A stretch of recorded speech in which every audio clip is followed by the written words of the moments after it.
for making this forum a success. This would only have been possible through the open sharing of our information and expertise, and I thank you for constructively engaging in this process.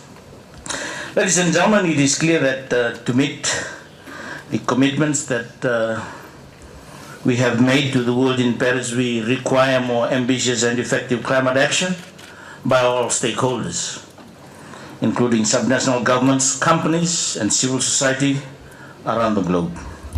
We need to step up engagement with non-party actors to promote climate-compatible investment decisions, to encourage innovations and development, and to harness their skills and knowledge.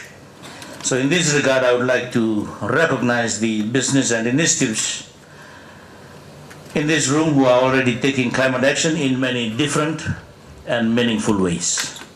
I understand that some of your companies and initiatives have committed to using 100% renewable energy and to support the sustainable transition towards low emission and resilient development.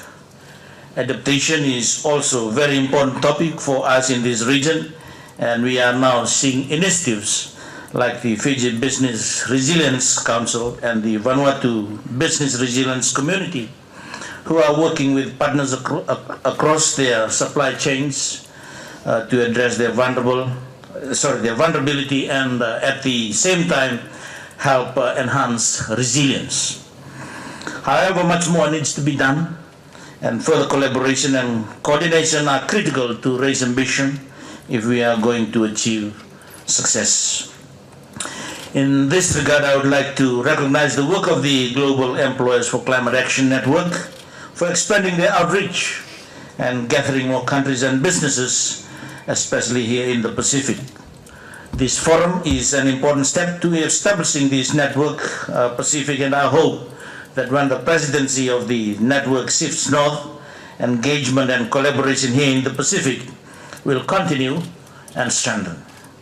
Ladies and gentlemen, as the Honorable Attorney General reminded us this morning, current collective NDC commitments fall way short of meeting the goal to keep global temperature increase to below 2 degrees Celsius, let alone 1.5 degrees Celsius. We had a long meeting about the 1.5 yesterday.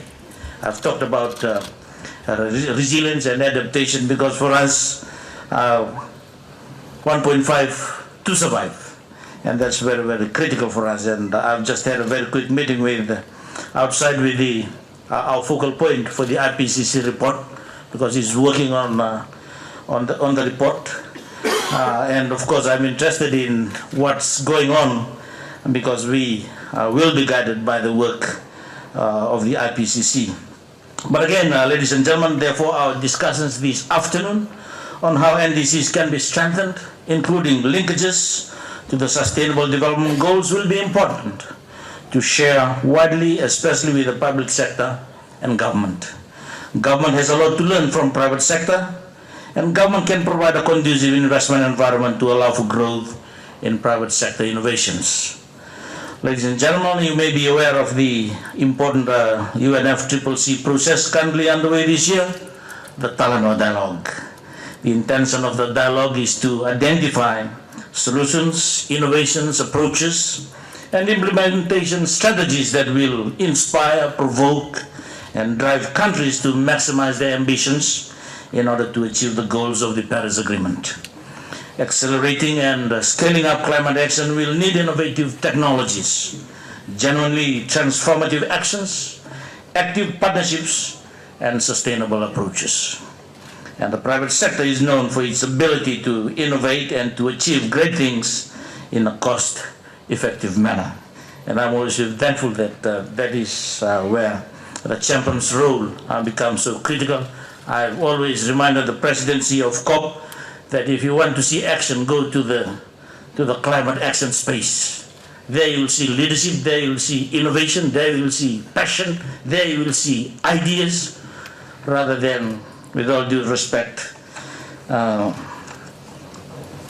what goes on the other side of the... But let me again encourage all of you to continue to engage in the Talanoa Dialogue by organizing your Talanoa events and sharing your experiences, best practices, and recommendations by submitting these to the Talanoa Dialogue platform. For those of you attending the CAP conference tomorrow, please take what you learned and discussed in this forum today into the Talanoa sessions. And I believe that the Talanoa session has been shifted from Friday to tomorrow afternoon.